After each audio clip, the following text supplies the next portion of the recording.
गेले 2 महिने मला काही लोक माहिती देत होती की काही पक्षाचे कार्यकर्ते, काही लोक तुमच्या घराच्या, ऑफिसच्या, शाळेची माहिती काढताय. त्याचबरोबर घरातली मुलं, जे माझे नातू आहे, त्यांची शाळा कुठे आहे ते शोध घेत आहे. आणि हे सगळं सुरू होतं. निश्चित रूपाने मागच्या आठवड्यामध्ये मी दुबईत असताना 2 लोक कॅमेरा घेऊन सगळे फोटो काढत होते. फोटो काढत असताना त्या भागातले जनतेने त्यांना अडवलं. मग ते पडू लागले आणि त्यांना तिलक टर्मिनसकडे थांबवण्यात आल्यानंतर ते काही बोलायला तयार नाही. ते सांगताय भीतीमुळे आम्ही पळालो. मग ज्या पद्धतीने काल मी हे 2 फोटो ट्विटरवर आणि फेसबुकवर टाकल्यानंतर त्याच्यातल्या एक व्यक्तीची माहिती समोर येऊ लागलेली आहे. तो कुठेतरी हे 2 महिने जे काही चालत होता त्याच्यात माझ्या विरोधात ट्विट करत होता. त्याची नावं पण समोर आलेली आहे. गाडीचा मालक आहे तो, ते पण समोर आलेला आहे. आणि हे 2 महिने जे सगळं या राज्यात सुरू आहे, जे काही मी लोक चुकीचं करताय त्या बाबतीत मी बोलतोय, त्यांच्या संबंध आहे हे त्याच्या ट्विटर हँडलवर दिसते. त्याची पार्श्वभूमी त्या प्रकारची आहे. निश्चित रूपाने मी या प्रकरणाची पोलिसांना तक्रार देणार आहे. मुंबई CPला पत्र लिहिणार आहे आणि यांच्या बाबतीत माहिती घेतली पाहिजे. आणि काही लोकांनी मला, आमचे जे कार्यकर्ते, ते माहिती देत आहे की आपण जिथे काही कागदा काढायला जातो किंवा काही लोकांच्या विरोधात कुठल्याही डिपार्टमेंटला तक्रारी करणे जातो, त्याच्यातला जो समोर बसलेला माणूस आहे स्टेअरिंगवर, तो ठिकठिकाणी त्या लोकांनी त्याला पाहिलेला आहे. म्हणजे काय त्यांना करायचं मला माहीत नाही. जर माझ्या बाबतीत कोणाला माहिती अपेक्षित असेल तर मी माझी सगळी माहिती, माझ्या घरातली, माझ्या वडिलांची, आईची, नातूची सगळी द्यायला तयार आहे. पण हे कशासाठी, हे मला वाटते हेरगिरी हे योग्य नाही आणि या बाबतीत मी निश्चित रूपाने तक्रार करणार आहे. जिस तरह से कल हमने सोशल मीडिया पे 2 लोगों की तस्वीर डाली है कैमरे के साथ, पिछले लगभग 2 महीने के करीब होने जा रहे हैं. जब से आर्यन खान का मामला शुरू हुआ, हमने गलत कामों को लेकर आवाज़ उठाना शुरू किया, तो मुझे बार बार जानकारी मिल रही थी कि आपके घर, दफ्तर, स्कूल और बच्चे कहाँ पढ़ते हैं, नाती पोता कहाँ पढ़ते हैं, वहाँ तक की जानकारी लोग निकाल रहे हैं. ठीक है, जानकारी निकालना चाहिए. लेकिन जब मैं विदेश के दौरे पे था, कुछ लोगों ने 2 लोगों को गाड़ी के साथ अड़ाया जो तस्वीरें खींच रहे थे. वे भाग गए. मोटरसाइकिल से उन्हें लोगों ने पीछा किया और तिलक टर्मिनस पे जाके उन्हें रुकाया. तो उन्होंने कहा कि हम डर के भाग रहे हैं कि आप लोग हमें मारेंगे. लेकिन लोगों ने उनकी तस्वीरें ले ली थी. तस्वीरें ट्विटर और फेसबुक पे डालने के बाद जिस तरह से जनता ने स्वयं इनके नाम, गाड़ी नंबर किसकी गाड़ी है, जिसमें आगे की सीट पे बैठा हुआ व्यक्ति, कहीं ना कहीं जिस तरह से मैं 1-2 महीने से चीज़ें कर रहा हूँ, उसके हैंडल पे हमारे खिलाफ वो लगातार लिख रहा है. कुछ लोगों का कहना है कि जो हम कागजात निकालने के लिए जाते हैं किसी अथॉरिटी के पास, कुछ मसला लेके जाते हैं, ये वहाँ नज़र आता है. इसकी पार्श्वभूमि इसी तरह की है. कुछ जो लोग हैं जो षड्यंत्रकारी हैं, उनके साथ इसका पिछला भी रिकॉर्ड रहा है. निश्चित रूप से इस विषय की जानकारी, कंप्लेंट मुंबई पुलिस कमिश्नर को हम देंगे और पुलिस से कहेंगे कि इसकी जांच करो. ऐसे कौन कौन लोग हैं जो इस तरह का षड्यंत्र कर रहे हैं, और बहुत सारे षड्यंत्र मेरे खिलाफ हुए जिसके बहुत सारे एविडेंस मेरे पास आए हैं, और उसको भी लेके आने वाले दिनों में पुलिस कमिश्नर के पास जानकारी देंगे। हमें लगता है अनिल देशमुख के साथ जो खेल हुआ उसी तरह का खेल कुछ लोग कर रहे हैं, जिसका पूरी जानकारी मुझे मिली है। बहुत सारे एविडेंस मेरे पास आए हैं। झूठी कंप्लेंट मेरे खिलाफ बाकायदा कराई गई, कराने वाले उनको जानकारी देते रहे, और उसके सारे एविडेंस हाथ में आए हैं, और निश्चित रूप से उसकी भी हम जानकारी मुंबई पुलिस कमिश्नर को देंगे। सर, लेकिन जिस तरीके से ये पूरा आपके परिवार की रैकी की जा रही है, वो कितना सुरक्षा के लिहाज से भी? देखिए, हमें कोई सुरक्षा चाहिए या हम डरते हैं, ऐसा नहीं, लेकिन इसके पीछे क्या मंशा है, क्यों इस तरह की चीज़ें हो रही है। मैंने पहले दिन कह दिया था कि इस तरह की गीदड़ भपकी से, डर पैदा करने से हम डरने वाले नहीं हैं। अगर कोई डराने के लिए कर रहा है तो डराने से हम डरेंगे नहीं, ये स्पष्ट है।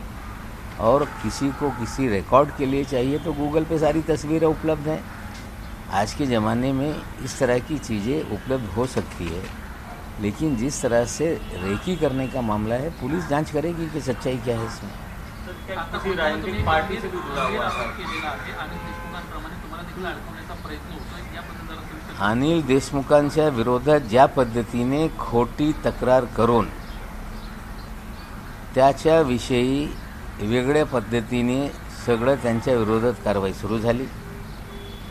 माझे हातात पुरावे लागलेले आहेत। माझे विरोधात स्वतः काही अधिकारी, केंद्रीय यंत्रणेचे अधिकारी स्वतः लोकांना व्हॉट्सॲपद्वारे मसुदा तयार करून पाठवत आहे, स्वतः त्यांना ईमेल ॲड्रेस देत आहे, आणि त्यांच्या ईमेल ॲड्रेसच्या माध्यमातून खोटी तक्रारी माझ्या विरोधात करायला लावत आहे। त्याचे पुरावे माझ्या हाती लागलेले आहे, आणि भविष्यात हे सगळे पुरावे घेऊन मी पोलीस कमिशनर साहेब यांना तक्रार करणार आहे। याची सखोल चौकशी झाली पाहिजे। म्हणजे राज्यात एका मंत्र्याला अडकवण्याचा डाव जर केंद्रीय यंत्रणा करत असेल तर आम्ही सहन करणार नाही, आणि माझ्याकडे जे पुरावे आहे ते खरे पुरावे आहे। या केंद्रीय यंत्रणेचे अधिकाऱ्यांच्या व्हॉट्सॲप चॅट मला प्राप्त झालेले आहे, आणि ते व्हॉट्सॲप चॅट सोबत जोडून मी मुंबई सीपीला हे तक्रार करणार आहे। मी अमित शहाला तक्रार करणार आहे की तुमच्या अधिपत्याखालचे अधिकारी या प्रकारे जर कामं करत असतील तर ते काय कारवाई करणार आम्ही बघू, पण असे डाव खेळून जर मला भीती निर्माण करण्याचं काम केंद्रीय यंत्रणा करत असतील तर त्यांना कळलं पाहिजे या डावला मी घाबरत नाही। आता पुरावे हाती लागलेले। आता ज्या लोकांनी हे कट कारस्थान केलेलं आहे त्याच्यावर निश्चित रूपाने मुंबई पोलिसला पण लिहिणार आहे, अमित शहाजीला पण लिहिणार आहे। आता ते लोक काय कारवाई करतात ते मी पाहणार आहे। मला एक तक्रारीच्या बाबतीत सगळे पुरावे मिळालेले आहेत। त्या पुराव्याच्या आधारावर मी कमिशनरना पत्र लिहिणार आहे, अमित शहाला जीला पत्र लिहिणार आहे, आणि बघू त्याच्यातून काय निष्पन्न होते। मग मी माहिती RTIमध्ये मागणार आहे की असे किती तक्रारी तुम्हाला प्राप्त झालेल्या आहे, आणि निश्चित रूपाने हे सगळ्या तक्रारींच्या सखोल चौकशी झाली पाहिजे। राज्याच्या एका मंत्र्यांना खोटी तक्रारी करून जर फ्रेम करण्याचा डाव असेल तर एक अनिल देशमुख झाले, इतर लोक अनिल देशमुख होतील, हे यांचा गैरसमज आहे, आणि कारवाई केल्याशिवाय आम्ही थांबणार नाही। अमित शाह को आप शिकायत करने वाले हैं केंद्रीय एजेंसियों के बारे में, किस तरीके की शिकायत है? देखिए, जो मेरे खिलाफ केंद्रीय एजेंसी के लोग स्वयं पूरा ड्राफ्ट बना के व्हाट्सएप के जरिए कुछ लोगों को भेजा, उन्होंने ईमेल एड्रेस दिए और उनसे मेरे खिलाफ मेल पर कंप्लेंट कराई गई है। उसकी सारी जानकारी, बहुत सारे प्रूफ मुझे मिले हैं।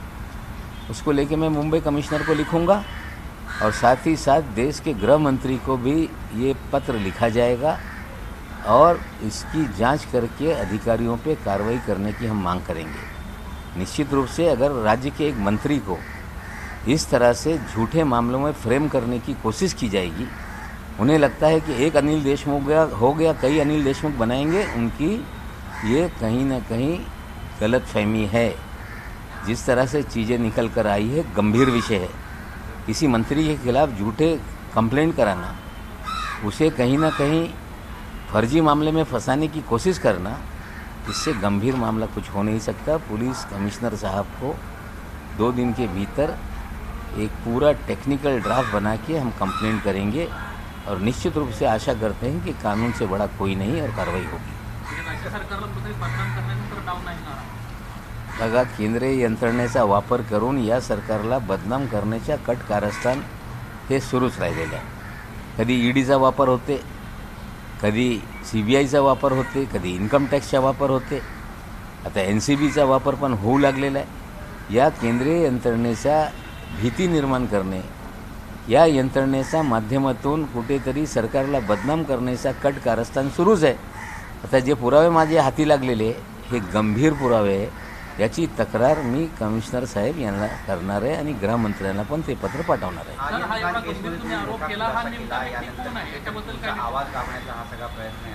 नाही, बघा असं आहे की विषय कोर्टाचा आहे. मी कुणाचा नाव घेणार नाही. कोर्टाचा मी आदर करतो आहे. जे काही म्हणणं आहे मी कोर्टात सादर करणार आहे. निश्चित रूपाने या देशामध्ये राईट टू स्पीक हे फंडामेंटल राईट आहे. एखाद्या कोर्टाने काही काळासाठी आदेश दिला असेल तर त्याचा आदर करणं हे प्रत्येकाची जबाबदारी आहे. कोर्टाचा मी आदर करतो आहे, त्याविषयी काही बोलत नाही. पण जी खोटी तक्रार करण्याबाबत काही अधिकारी काम करत होते त्यांच्या विरोधात मी तक्रार करणार आहे. सर, ये जो 2 लोग रैकी कर रहे थे उनमें कोई पार्टी से जुड़ा हुआ भी है?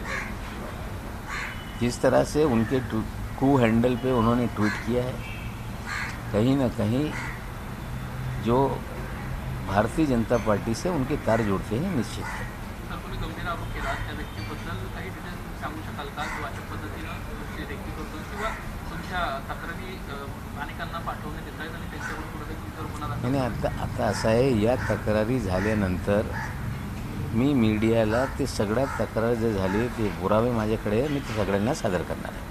हिंदी में जानना चाहेंगे सर कि जिस तरीके से कल से सरकार गिराने को लेकर के जो कोशिशें चल रही हैं और मॉर्फ फोटो वायरल हो रहे हैं, उसको कैसे देखते हैं? देखिए, ऐसा है कि कल पवार साहब, प्रफुल्ल पटेल जी जो पार्लियामेंट की संसदीय समिति होती है उसकी मीटिंग के लिए गए और डिफेंस की मीटिंग थी. जिस तरह से चीन का मामला है, गांव बनाने का मामला है, उसको लेके गंभीर विषय है.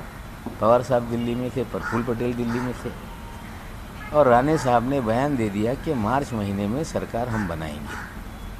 मैं आपको बता दूं, उसी बयान के बाद एक मॉफ तस्वीर पूरे सोशल मीडिया पे वायरल कर दी गई कि अमित शाह जी शान से बैठे हैं और पवार साहब की जिस मुद्रा में तस्वीर डाली गई, हमें लगता है अपमानित करने की वो तस्वीर थी. वो पूरी तरह से मॉफ तस्वीर थी. इनको समझना पड़ेगा, भारतीय जनता पार्टी के IT सेल का फर्जीवाड़ा ये ज़्यादा दिन देश में चलने वाला नहीं है. हम लोगों ने पवार साहब की असली तस्वीर भी निकाल दी, फर्जीवाड़ा जो है वो भी सामने ले आया. सरकार 5 साल पूरा करेगी. बार बार भविष्यवाणी लोग करते रहे. देवेंद्र जी, चंद्रकांत पाटिल जी सपना देखकर उठते रहे. अब नारायण राणे रत्नागिरी सिंधुदुर्ग से कोकण से हैं. 1999 में मुख्यमंत्री का पद गया, मुख्यमंत्री पद मिले इसलिए वे कांग्रेस में चले आए. उसके बाद बीजेपी में चले गए. वहाँ सिंधुदुर्ग में मन्नत मांगने का, नवस उसको बोलते हैं, कि मेरा ये सपना पूरा हो गया तो इतना मुर्गिया बलि चढ़ा दूंगा, बकरे बलि चढ़ा दूंगा. हमें लगता है कि 23 साल में इतने मुर्गे और बकरे जमा हो गए हैं. उन्हें देख देख के उन्हें लगता है कुछ तो बोलना पड़ेगा, कम से कम बकरा और मुर्गी का तो लाज रख ली जाए.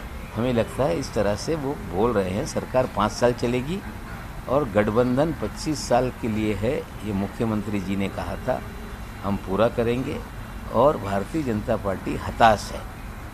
लगातार जो NCP कांग्रेस से लोग बीजेपी में गए थे, पाला बदलने का मूड बना रहे हैं. पाला बदल ना दे लोग, इसी डर से जो लोग मूलतः कांग्रेस एनसीपी के थे उन्हें रोके रखने के लिए इस तरह के बयान 2 साल से आ रहे हैं। हमें लगता है कि बहुत सारे विधायक जो कांग्रेस और राष्ट्रवादी के थे, अब उनका सब्र का पैमाना ये छलकने वाला है। उन्हें रोकने के लिए इस तरह की खबरें प्लान की जाती हैं, मॉफ फ़ोटो भेजे जाते हैं और राणे साहब की तरह सारे नेता लगातार बोलते रहते हैं। एसटी स्ट्राइक पे भी कहीं न कहीं बीजेपी, आप लोगों का आरोप है कि बीजेपी उसको प्रोवोक कर रही है, खत्म ना हो और उसका राजनीतिक लाभ उठाया जा सके। देखिए, ऐसा है कि किसी भी महामंडल को सरकारी के साथ विलीन करना ये कहीं भी संभव नहीं। सरकार ने कर्मचारियों के तनख्वाह बढ़ाने का निर्णय लिया, समय पे तनख्वाह मिले, साथ ही साथ बोनस मिले, इसको लेके सारे फैसले किए गए। लेकिन भारतीय जनता पार्टी लोगों को गुमराह कर रही थी। उनके 2 विधायक और सारे विधायक नेता महाराष्ट्र भर में एसटी डिपो तक जा रहे थे, लोगों को गुमराह कर रहे थे। और जिस तरह से ये पूरा मामला बनाया गया, जो व्यवहारिक दृष्टिकोण नहीं रखता। एक मंडल के कर्मचारियों को राज्य सरकार अपना कर्मचारी मान लेगी तो लाखों कर्मचारी हैं जिन्हें राज्य सरकार को अपना कर्मचारी मानना पड़ेगा, और उन कर्मचारियों की तनख्वाह देने के लिए भी राज्य सरकार को कर्ज निकालने पड़ेंगे। इस तरह से संभव नहीं। बीजेपी ये सारा खेल खेल रही थी। धीरे धीरे कर्मचारियों को समझ में आ रहा है, काम पे लौट रहे हैं। हमें लगता है कि कुछ समय में सच्चाई जैसे जैसे सामने आ रही है, कर्मचारी काम पे लौटेंगे। महाराष्ट्र सरकार ने जो एसआईटी बनाई थी उसकी रिपोर्ट कब आएगी, ऐसा सवाल कर रहे हैं। मैं देखिए कौन सवाल कर रहा है, जिनकी औकात नहीं, ऐसे लोगों के जवाब देने के लिए तैयार नहीं। लेकिन सवाल करने वालों को समझना पड़ेगा कि जेल जाने की तैयारी में रहे, नंबर तुम्हारा आएगा।